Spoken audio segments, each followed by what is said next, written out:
Olá, como vão vocês? Meu nome é Calvino, sou professor e advogado especialista nas áreas da propriedade intelectual, direito digital, uso de imagem, som e voz.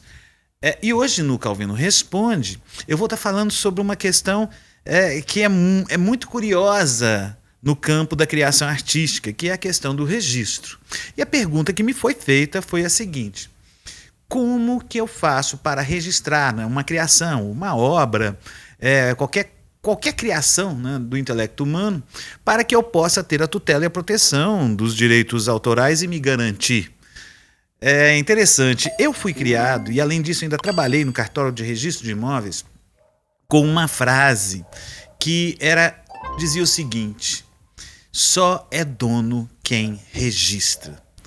E o que não é uma frase 100% verdadeira, né? Até porque esse registro que se busca, ele é um registro de publicização, de autenticação, que são os princípios básicos que a gente tem da esfera do registro público, né? Tornar público, para quê? Para ter uma certa garantia, sim, e não só da pessoa em si, que possa ser o proprietário, que possa ser o autor, que possa até ser o pai, a mãe, vai depender do tipo de registro, né? Até mesmo da pessoa natural, mas também porque há um interesse social em conhecer a realidade, principalmente, não só na questão da propriedade, mas principalmente da propriedade, para que não caia no erro, no equívoco de adquirir algo, né, de uma pessoa que não teria a possibilidade jurídica de estar negociando. E mesmo a questão também da pessoa natural no que a gente fala de questões de herança. Porque o registro, a palavra registro é uma palavra muito ampla. Por exemplo, você faz uma fotografia de um casamento, é um registro, né? Isso é um registro. Você faz uma filmagem de uma situação que ocorreu no dia a dia, isso é um registro. O que a gente tem que se pautar aqui é nesse registro que busca a pessoa numa certa garantia, que possa procurar num órgão, num local, né, a sua garantia de dizer: eu sou o autor. Mas para isso a gente tem que realmente entender, em primeiro momento, né, um dos artigos que a gente tem na Lei 9.610, que é o artigo 18. Lei 9.610 de 1998. Artigo 18. A proteção aos direitos de que trata esta lei independe de registro. Artigo 19.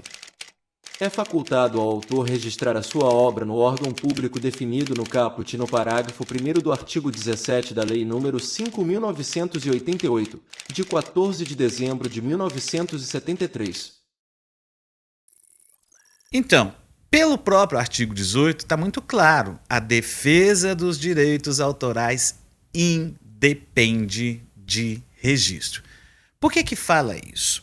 Porque a criação em si, ela é uma criação da imaterialidade, da capacidade intelectual humana que fica no mundo da imaterialidade, né? A gente pode concretizar através de um objeto, concretizar isso colocando num certo suporte físico, através de meios de comunicação, você transferir, né, dados que possam chegar até entre um emissor e o receptor, através de uma decodificação, uma imagem, um som, um texto e por aí vai. Então o que a gente tem que se ater é isso. O registro ele tem uma natureza declaratória dentro do direito autoral. O que seria o declaratório? Eu declaro ser o autor. Porque se fosse também só é dono quem registra, nós cairíamos aí num problema jurídico muito sério. Por quê? Porque se eu apresentasse uma música para certas pessoas, né, e eu não tivesse condição de fazer o registro imediato, imagina, aquela pessoa ouve a minha música, até grava, pega, sai na minha frente e registra. Quando ele faz isso, ele registra, se fosse por essa, quem registra é o dono, eu, o autor, não teria o direito de tentar reivindicar a minha obra que foi usurpada. Né? Usurpada por quê? Porque essa pessoa pegou, registrou em nome dela. Então, o registro em si não é a garantia do direito autoral. É importante? É. Mas vejamos uma coisa, esse artigo 18 da Lei 9.610 nos remete à lei anterior, que é a 5.988 de 1973. Esta lei foi revogada quase que na íntegra. Manteve apenas o artigo 17. Vejamos ele. Lei nº 5.988 de 1973, do Registro das Obras Intelectuais. Artigo 17. Para a segurança de seus direitos, o autor da obra intelectual poderá registrá-la, conforme sua natureza, na Biblioteca Nacional, na Escola de Música, na Escola de Belas Artes da Universidade Federal do Rio de Janeiro, no Instituto Nacional do Cinema, ou no Conselho Federal de Engenharia, Arquitetura e Agronomia. Parágrafo 1º. Se a obra for de natureza que comporte registro em mais de um desses órgãos, deverá ser registrada naquele com que tiver maior afinidade. Parágrafo 2º. O Poder Executivo, mediante decreto, poderá, a qualquer tempo, reorganizar os serviços de registro, conferindo a outros órgãos as atribuições a que se refere este artigo. Então, a gente percebe nesse artigo o seguinte, uma coisa muito importante, é facultado ao autor o registro. Ou seja, não é uma obrigatoriedade, é uma faculdade a questão de estar registrando, é uma opção. O artista, se ele quiser, o criador, ele registra. E por que registraria isso, então? É o que a gente chama de ônus da prova, ou seja, como esse próprio artigo identifica os órgãos possíveis, né, que todos vão ser centralizados no EDA, com exceção da Conferência, que EDA é o Escritório de Direitos Autorais, que está dentro da Biblioteca Nacional, mas de acordo com o tipo de obra a ser registrada, você vai ter, né, como o artigo bem esclarece, a Escola de Música, a Escola de Belas Artes, a Biblioteca Nacional, Conferência, né, que é a Confederação Federal de Engenharia e Arquitetura, porque os projetos arquitetônicos de engenharia, paisagismo, são passíveis de registro como autoria. Mas se registra por quê? Porque se houver uma discussão jurídica durante um processo, em primeiro momento, considerar-se-á autor a pessoa que tem o registro. Mas não é a garantia, ou seja, o ônus da prova aí se investe. Quem vai ter que provar? Quem não tem o registro. Mas aí também nos remete a um artigo específico que é do próprio EDA, que são as normas de registro da Biblioteca Nacional, que diz o seguinte: Fundação Biblioteca Nacional. Escritório de Direitos Autorais. Norma para realizar o registro e ou averbação de obras intelectuais, que inéditas ou publicadas, que solicitar serviços correlatos. Da responsabilidade do requerente. Artigo 16.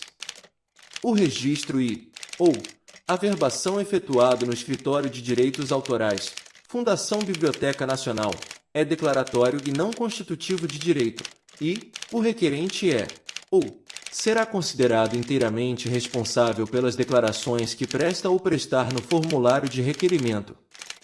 Nesse sentido e para evitar situações em contrário, deve ser observado que rege a norma jurídica, de acordo com os termos da Lei nº 9.610, de 19 de fevereiro de 1998, o supracitado, ou os supracitados requerem o registro ou averbação da acima caracterizada, para o que entrega ou entregam exemplar ou exemplares da mesma, por serem suas declarações fiel expressão da verdade, sob pena de lei, pedem deferimento grifos nossos. Parágrafo 2º. Em caso de declarações falsas e não estando o requerente apto a solicitar o registro ou averbação em seu nome, incorre este também nas sanções previstas no Código Penal e no Código Civil, falsidade ideológica. Ou seja, fica claro também pelo próprio EDA, no momento que você vai fazer o registro, ele deixa muito claro esse artigo, que por ser um artigo, um registro declaratório, considera-se autor até que prove o contrário a pessoa que está fazendo o registro. Tanto é que quando você vai no processo de registro dentro da Biblioteca Nacional, o que vai acontecer? Você vai ter que fazer uma declaração dizendo que você é o único autor, ou se for uma obra em coautoria, vocês são os únicos autores, fazem essa declaração, assumem toda a responsabilidade, e a partir desse momento vai ter o registro. Então você vai assumir essa responsabilidade dizendo que é o verdadeiro autor, que não existe nenhuma outra pessoa, e a partir daí você vai ter o registro na Biblioteca Nacional. Mas uma coisa importante, a Biblioteca Nacional ela não confere e não tem nem como conferir né? A quantidade de obras que chegam. Se você mandar um livro lá com mais de 200 páginas, ela não vai ler, os funcionários não vão ler o livro para tentar ver se tem plágio, nada disso. Se você, por acaso, fizer um teste, pegar uma partitura de uma música já consagrada, só muda o nome e o nome do autor, eu garanto que você vai registrar. Em primeiro momento vai. Por quê? Porque a biblioteca se exime da responsabilidade por conta da declaração. Porque é declaratório, até que se prove o contrário. E ela ainda diz, uma vez provado o contrário, cancela-se o registro e a pessoa responde dentro do direito, tanto o direito civil quanto o penal, no penal, no caso, a falsidade ideológica. E a questão também da questão moral, né, que pode ir para a esfera civil, na questão do próprio direito civil e até mesmo, como ela mesmo cita, a Lei 9.610 dos direitos autorais. Então, neste caso, fica muito claro, não há, em primeiro momento, falar a necessidade do registro. Né? O que pode acontecer é essa possibilidade de se registrar nesses, e se for registrar nesses órgãos que estão enumerados aí no artigo 17 da Lei 5.988/73, esse é o único artigo que não foi revogado, que são os órgãos específicos das áreas específicas. Tanto é que a própria Biblioteca Nacional diz, né, que se houver uma possibilidade de registrar em mais de uma área, que registre no órgão onde seja mais próximo daquela obra que você fez. Né? Se for uma obra litero-musical, cinematográfica, então você vai analisar se for um clipe, o que for, se for a mesma coisa, né? Se for um TCC, se for um livro, né? Se for uma poesia, se for um personagem, se você criou um personagem, qualquer que seja a obra. Então, neste caso, volto a dizer, não há necessidade do registro. Né? Mas aí o grande questionamento, tá, mas como que eu vou comprovar, então, que eu sou o autor, defender, mesmo que a lei diga que a defesa independe de registro, como que eu vou fazer isso? Então, nos remete ao artigo 12 e 13 da Lei 9.610 de 98. Lei 9.610 de 1998. Artigo 12. Para se identificar como autor, poderá o criador da obra literária, artística ou científica usar de seu nome civil, completo ou abreviado até por suas iniciais, de pseudônimo ou qualquer outro sinal convencional. Artigo 13. Considera-se autor da obra intelectual, não havendo prova em contrário, aquele que, por uma das modalidades de identificação referidas no artigo anterior, tiver, em conformidade com o uso, indicada ou anunciada essa qualidade na sua utilização. Ou seja, se fizer um resumo desses dois artigos, o que está dizendo? Que até que se prove o contrário, autor é identificado pelo nome que está na obra. À medida que a obra é publicada, que ela é utilizada de alguma forma, esse será considerado autor, até que se prove o contrário. Ou seja, deixar muito claro aqui para vocês, uma vez que você produz algo, publicou com seu nome, é autor.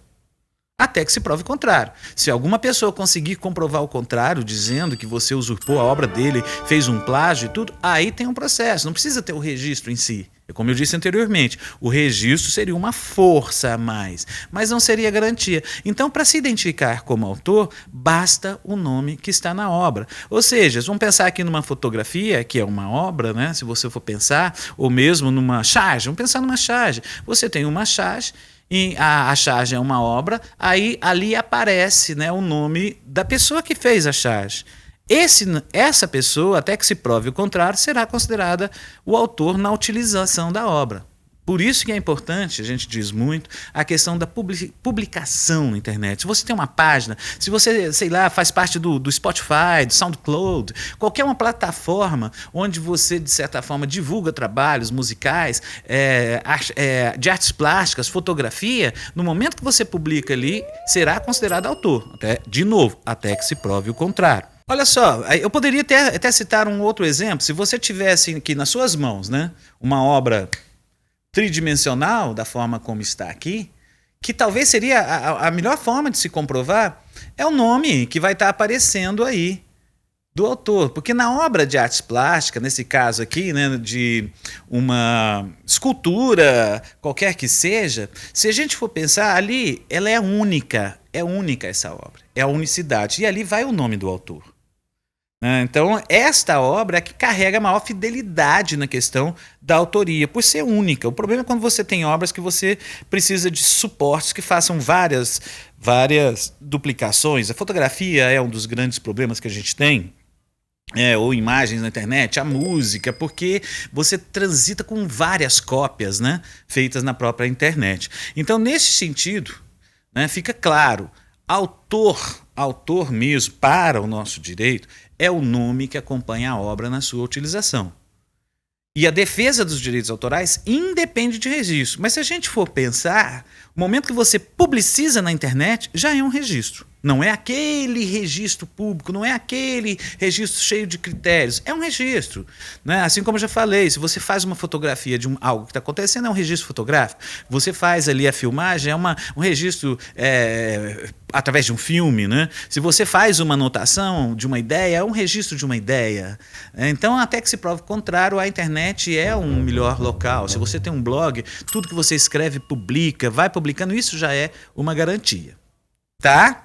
Então espero que tenha colaborado aí com vocês, né? Eu peço para vocês aí que façam o seguinte: ajude a gente a estar criando esses vídeos, né? Curta a nossa página, né, que está aparecendo aí, compartilhe também. Peço também que você se inscreva no nosso canal.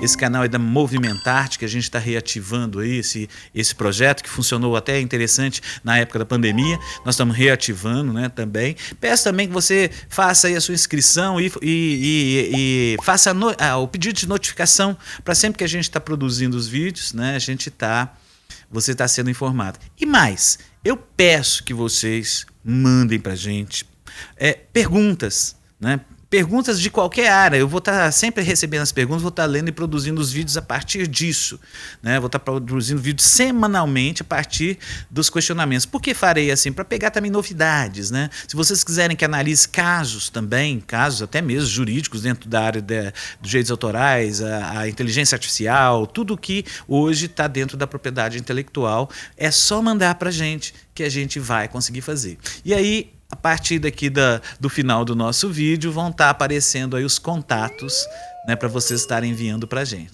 Valeu, gente! Muito obrigado e até o próximo.